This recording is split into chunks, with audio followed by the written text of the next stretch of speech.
Kita terusik sebenarnya, karena kompetitor yang tidak tidak sehat bisa diterima di masyarakat itu ternyata nggak sesuai ekspektasi. Itu bahkan saya hanya cuman modal 100.000.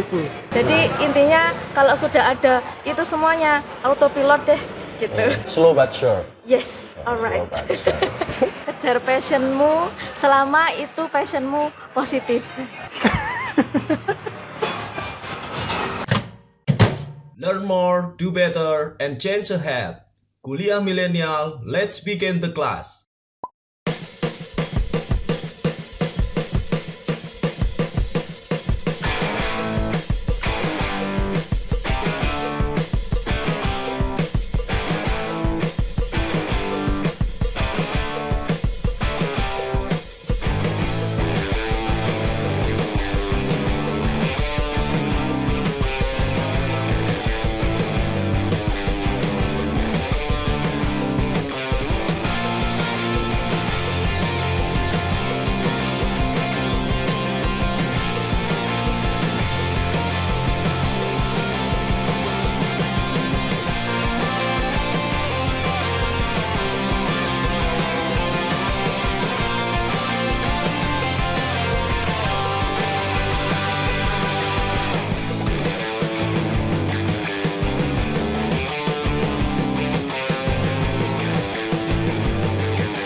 Katanya orang berwirausaha itu tidak semudah membalikkan telapak tangan, ya, gitu.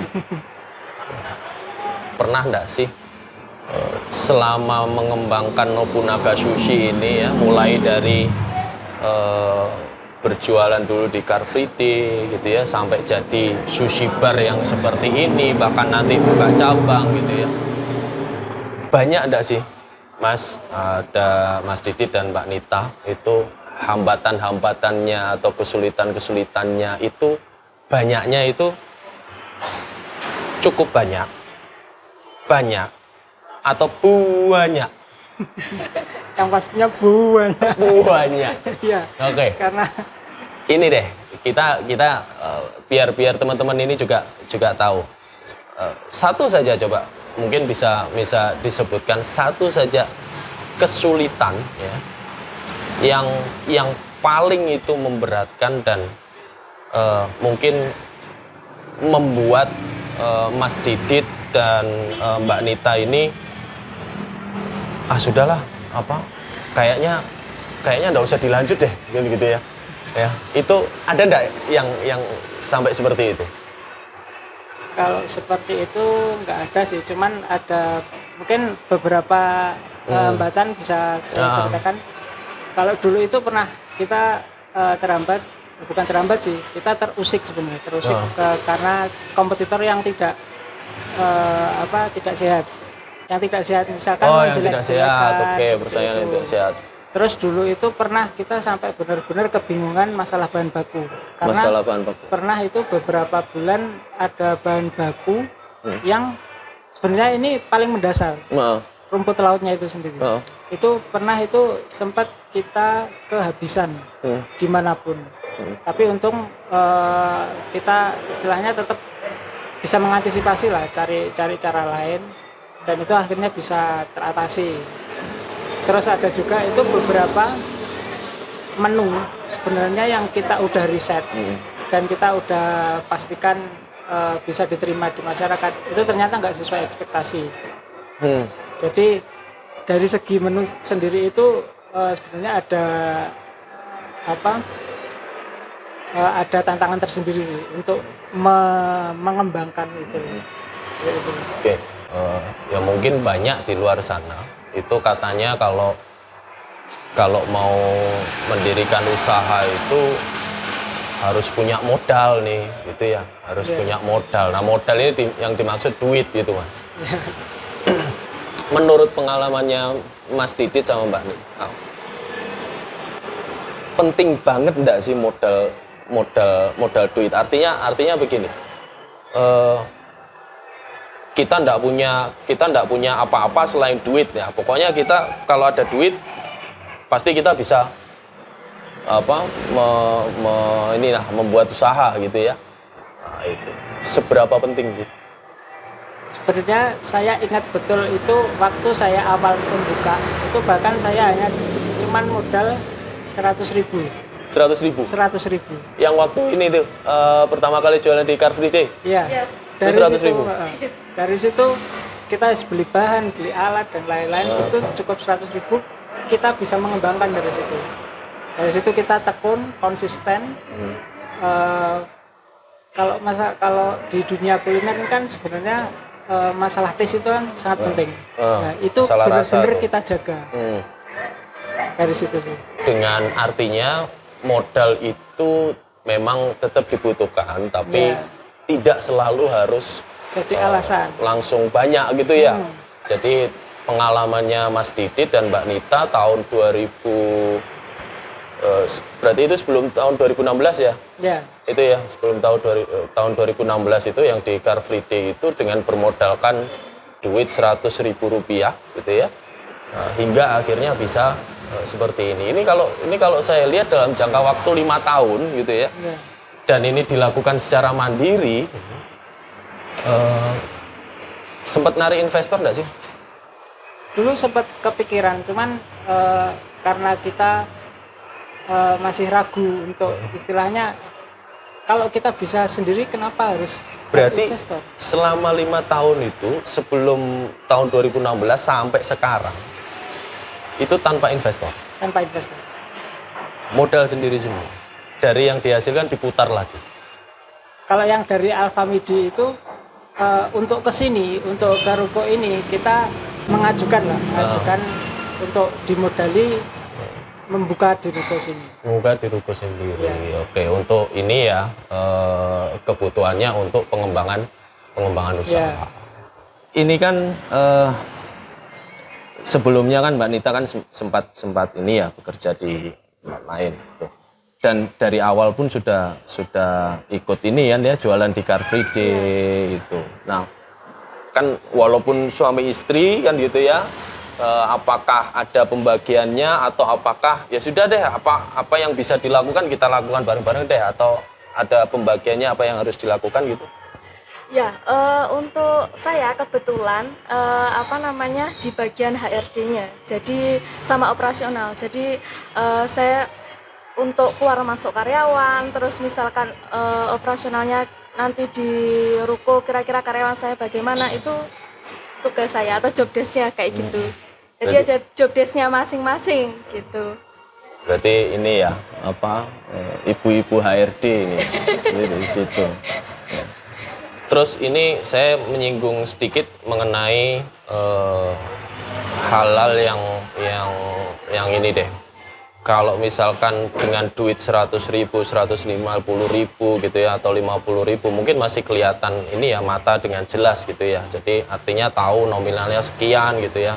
Artinya bahwa ya kita tidak perlulah sampai mendalami bagaimana manajemen keuangan untuk bisa mengatur uang 100.000, 150.000 karena kan masih kelihatan mata. Yeah. Nah, dengan kondisi yang sudah seperti ini, sudah 5 tahun berdiri, Nobunaga Sushi juga saya lihat juga banyak sudah yang mengenal kan gitu ya, apalagi nanti bisa buka cabang, sudah ada franchise di Mojokerto, Kediri. Manajemen atau kemampuan dalam mengelola usaha itu perlu nggak? Perlu, kalau menurut saya perlu, karena dari situ kita sebenarnya bisa belajar dari kita kita berjalan menjalankan sebuah bisnis itu. Dari situ dari hambatan-hambatan yang muncul, kita di situ nanti pasti dituntut untuk bisa mempelajari manajemen berbisnis itu sendiri. Karena kalau tanpa manajemen saya nggak yakin bisa bakal survive. Ini sudah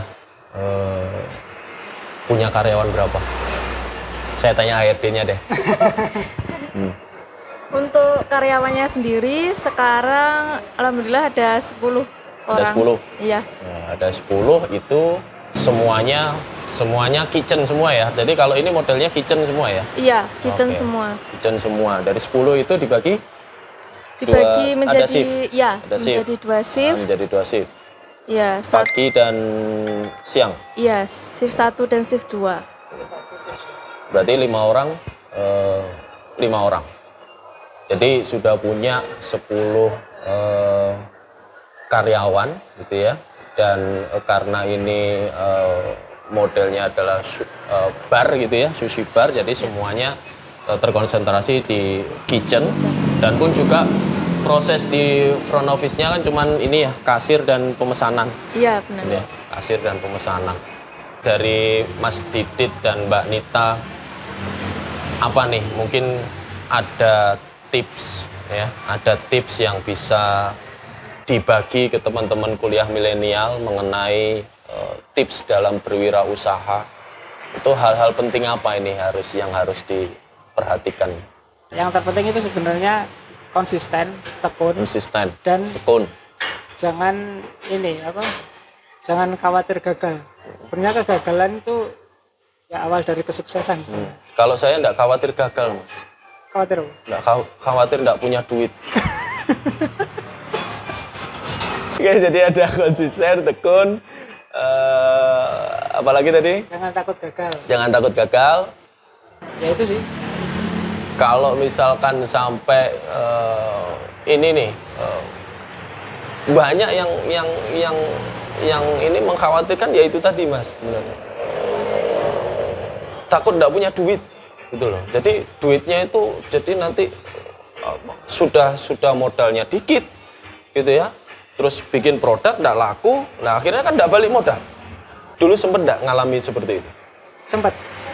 Artinya alasan saya yang waktu di Car Free Day itu sebenarnya pengen tetap barengan sama istri kan ya. Karena waktu itu istri lebih cepat wisudanya.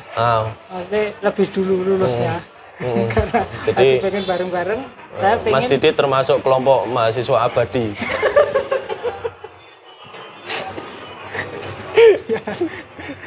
ya dari situ saya berusaha gimana caranya biar bisa ngekosin, meneruskan kos istri. Jadi dari situ ya wes saya tambah cari tambahan hasilnya dari situ. Ya alhamdulillah dari situ bisa ini sih diterima di masyarakat sih. Jadi dari situ tetap menjaga konsistensinya seperti apa gitu ya. Tetap tekun, apapun yang dilakukan itu diambil pelajarannya gitu ya. Terus sesuatu yang baru itu perlu dicoba terus gitu ya, perlu dicoba terus. Nah, ketika kita menghadapi kesulitan, Mas, ya, ketika kita menghadapi hambatan atau kesulitan, hal pertama apa yang harus kita lakukan? Optimis.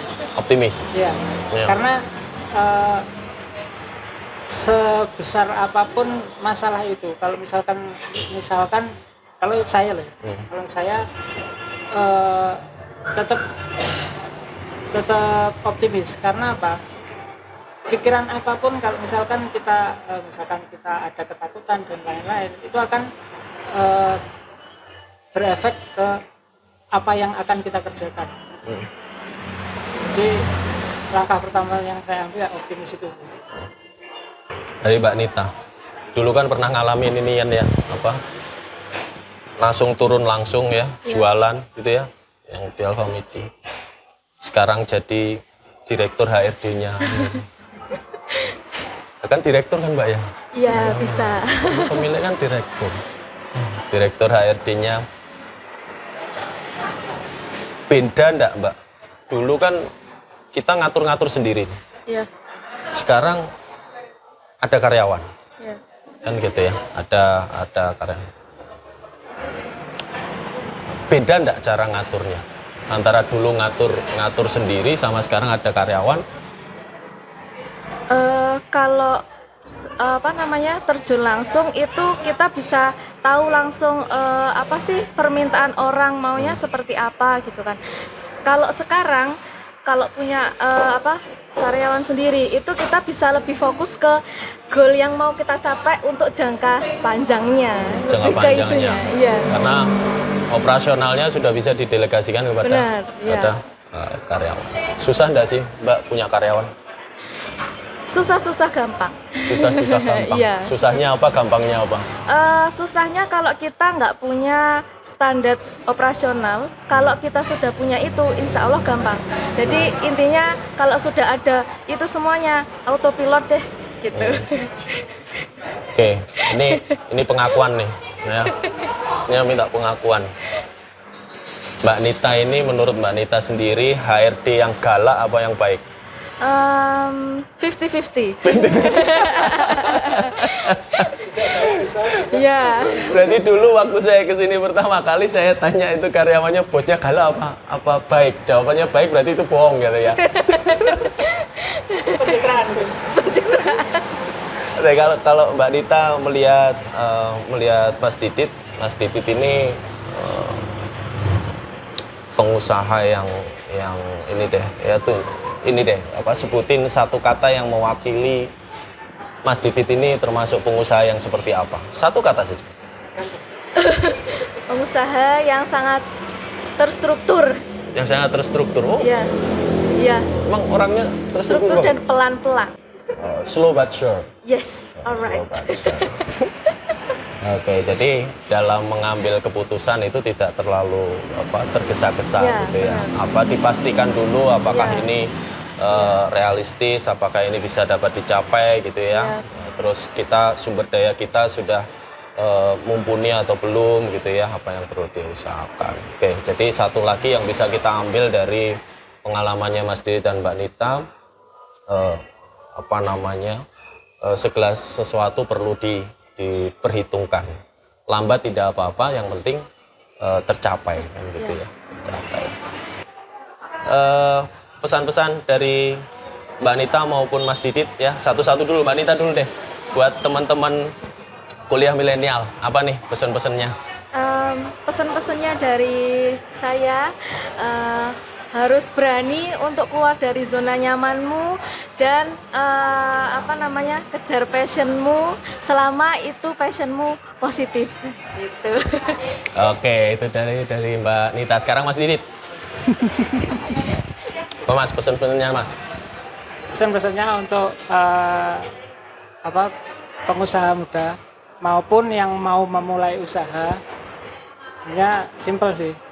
Jangan takut gagal, tetap optimis dan tekuni apa yang kamu mulai, apa yang kamu kerjakan.